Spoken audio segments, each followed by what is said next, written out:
Hi, Fen, and dear Kenyans. As a person, how much do you think the political class values our lives as Kenyans? I'll let you be the judge. Isi ya Kenya ya kusema tutakuwa na askari ya Somalia ama whether regional ama ni national ambayo itafanyia mambo ya vita kupande wa Kenya. Kama kuna watu wa kutoka Somalia ambao wako katika upande wa Kenya, si kwa mwaliko wa taifa la Kenya, ni kwa sababu pengine wanatoroka sababu zao za kivita, na investigations ya security itahakikisha kwamba wote wanakuwa accounted for na wanasaidiwa kurudi salama kwa sehemu ambazo wanatoka, ili kuhakikisha kwamba nchi inakaa salama. So mara nyingi, si kwa mara moja tu, mara nyingi vita ama malumbano ikizidi upande wa Somalia, utaona watu wanatorokea upande wa Kenya, na hiyo kutorokea kwao hapa si kwa mwaliko wa Kenya, ni kwa sababu wanatafuta usalama, na wakati wanatokezea inaleta pia changamoto kwa wananchi, lakini hiyo yote ina Well, that is CS of Interior addressing the issue of the Jubaland, a real situation that could put most of us in danger, that could put our country in danger. Did you see the way he's addressing the situation? With calmness. You can literally tell that they have no idea and they are not even planning to do anything. From the speech, you can tell so much if you're keen enough. The second clips is the same CS addressing Kenyans. Si mtu yoyote mwenye atakaribia police station, piga yeye risasi. Mtu yoyote.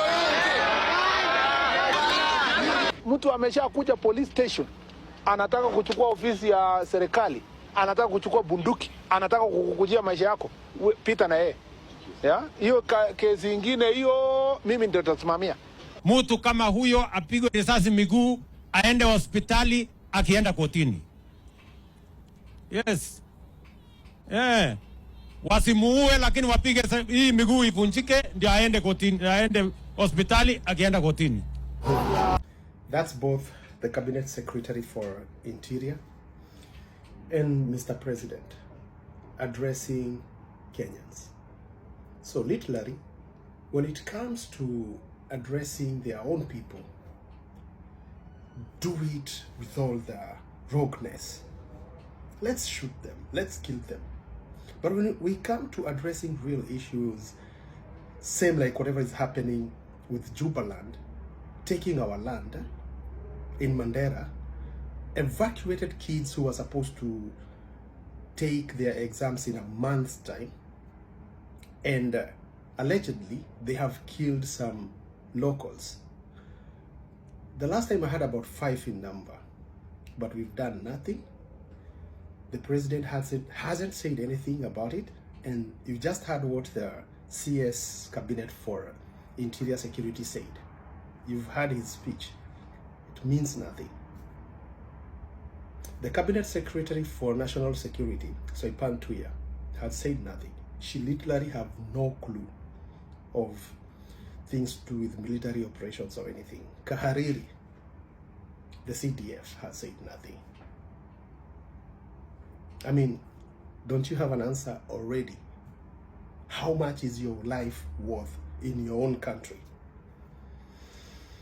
over those that come because it's all business? See, look, I tend to think that Kenya is a corporate. Kenya is a corporate business run by the political class. And the rest of us, we are barely surviving.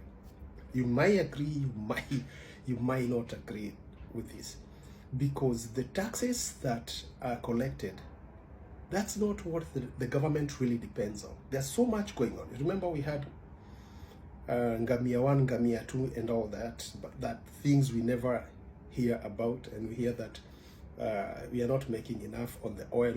The crude oil that we discovered probably will be harvesting gas as well. You've heard about all the government institutions. You have the minerals that we actually have in our own country, but we hear nothing about that. So I tend to think that These people collecting taxes from us and overtaxing us is a means of controlling us, the people. Is to bring about control.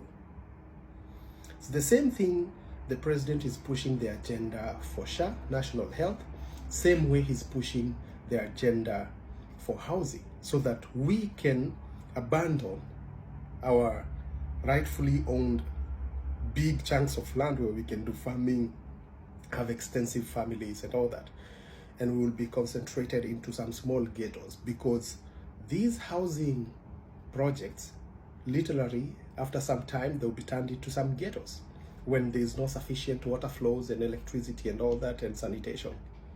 There will be some small ghettos. You might like it or not. The president keeps on comparing the situation with Singapore. Singapore did not become what they are, or their GDP did not become what it is today because of housing project. It's because they made the lives of people manageable. You know, people could manage and they built. They had a dream. But for our president, he has a speech. And that's why, even now, the debates that we are having are debates to create reports which will audit other reports that were created before, as I said in my previous video.